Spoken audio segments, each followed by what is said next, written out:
Juki DNU 1541, triple entraînement, fabrication japonaise sur l'île du Japon. Par rapport à notre modèle qui sont fabriqués en Chine et au Vietnam avec un grand contrôle de chez Juki, mais celle-ci chez Juki directement Japon. Seul triple entraînement mécanique avec une longueur de pointe de 10 mm. Grande élévation et on a vraiment une longueur de pointe qui est hyper satisfaisante. Vraiment, on a 10 mm de longueur de pointe. Je voulais refaire un petit peu un topo sur le simple entraînement, double entraînement, triple entraînement. Simple entraînement, les griffes. C'est le seul entraînement qu'on ait. Double entraînement, c'est griffes et barre aiguille qui ont le même mouvement. D'accord? Et triple entraînement, c'est griffes, barre aiguille qui a le même mouvement que les griffes et les pieds marcheurs, les pieds du triple entraînement qu'on peut voir là, effectivement, que j'ai mon pied qui va d'avant en arrière avec les griffes et la barre aiguille. Triple entraînement. Triple entraînement qui est vraiment conçu pour faire du lourd. Gros avantage de la DNU 1541 de chez Juki par rapport au FAF 1245, c'est qu'on a vraiment un accès très rapide sur notre barre aiguille pour faire du graissage séparé. On a aussi une lumière ici où je vais pouvoir imbiber d'huile un petit coton qui est à l'intérieur qui va graisser vraiment la partie supérieure de la machine. Et je vais pouvoir aussi, je retire la genouillère pour pouvoir basculer la machine. Hop, c'est un peu raide, mais je vais pouvoir basculer la machine. Et je vais avoir ici un réservoir d'huile avec le niveau low et high.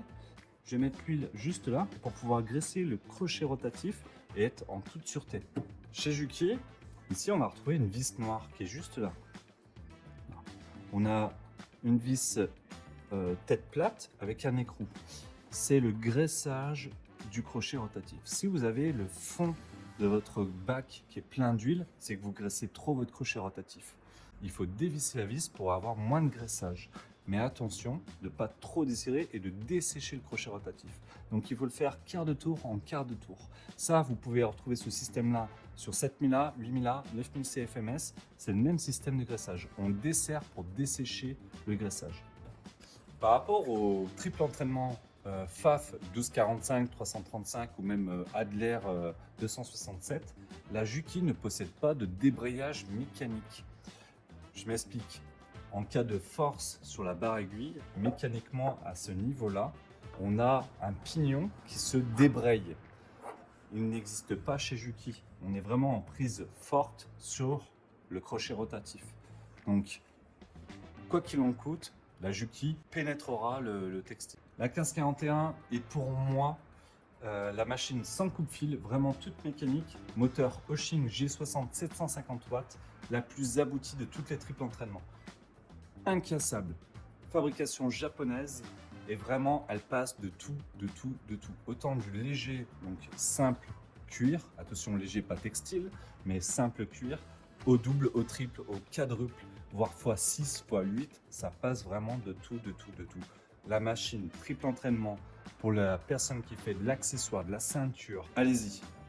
Dans les tests absurdes, on va tester la force maximale de notre Juki 1541. On se souvient, avec la TL 2200, on avait pu coudre le dessus de ce pneu sans souci. Et là, on va venir coudre ces deux épaisseurs de pneus avec notre 1541. Attention, c'est parti.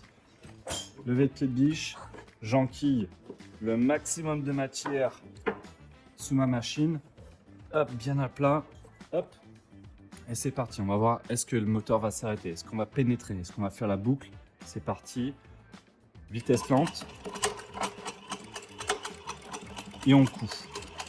Et on le voit, on peut assembler deux pneus ensemble. Il n'y a aucun souci.